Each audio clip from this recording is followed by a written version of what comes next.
Hey, Jaron Schneider here from Fstoppers.com, and many of you were just as excited as I was when you heard about the new 40mm f2.8 Pancake lens from Canon. This lens is great because it's only an inch thick and is extremely lightweight. It'd be fantastic for those who didn't really want their camera to be too bulky if they were out traveling, or maybe didn't want it to be as noticeable if you were doing, say, street photography. So, how well does this lens perform, and should you get it? Let's find out.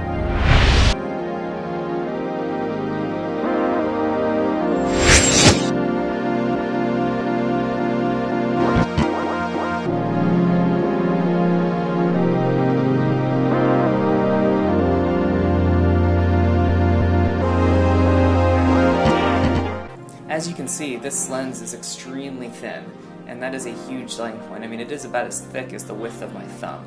And it has a pretty good focusing distance too. You can focus about a little less than a foot away and be sharp.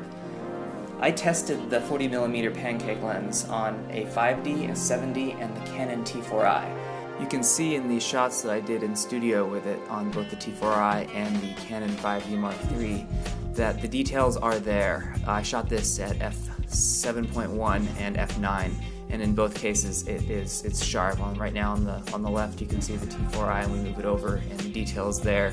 And any discrepancies you might see we can attribute to the camera, not to the lens.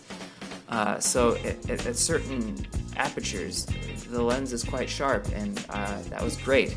It's only after we got up higher than f9 that we started to see a problem. And unfortunately, on all three cameras, there was a steep fall off in sharpness after about f9. Starting at f10 all the way through f22, it was just muddy and ugly.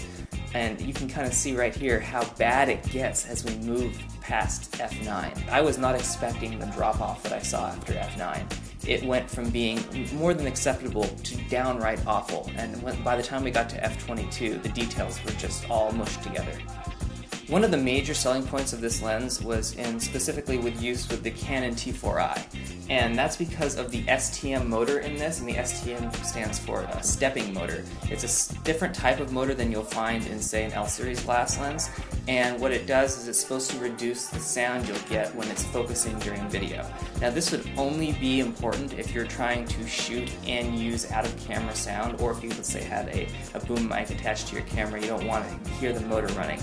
I don't do that. I tend to use a third-party area for my audio. For example, right now I'm recording with an iPhone. I don't like using the in-camera recorder, but let's say you did, or the T4i is really for the consumer market, and a lot of them are going to be happy with the way the sound comes out for like home movies or the like. So, was this quiet? Again, the answer is no. I tested this against an L-glass lens, and this was downright noisy. I describe it as the sound in The Empire Strikes Back when the Millennium Falcon won't start up. That's kind of how this sounds when it's focusing. It's rough, it's ugly. Here, give it a listen.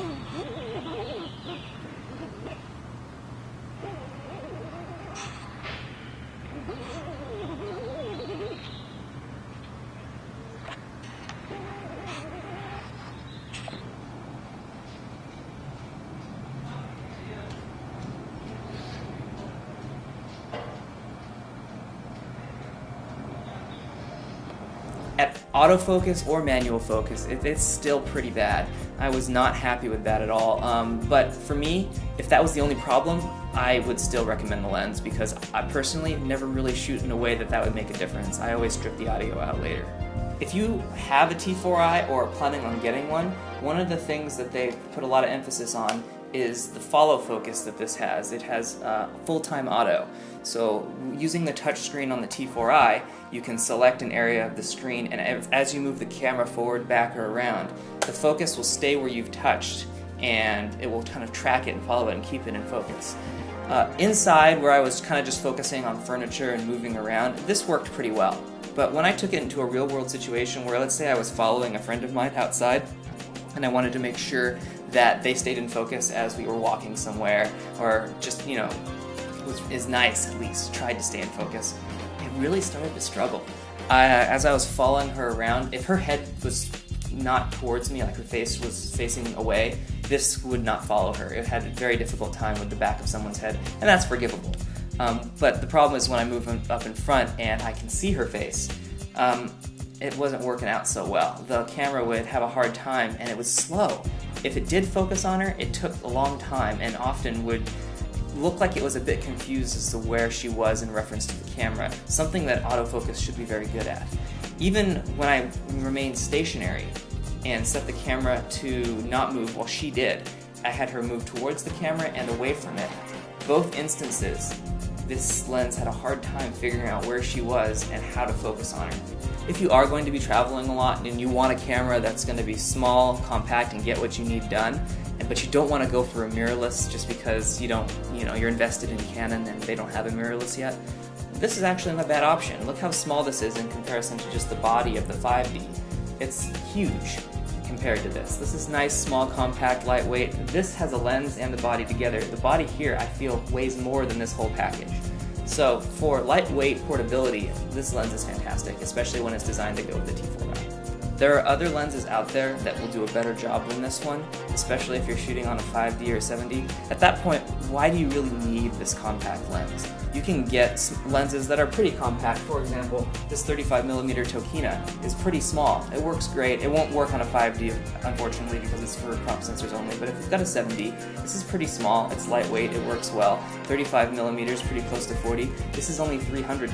This is $200. This lens is better. I found that it actually is sharp at every aperture, while this one is not.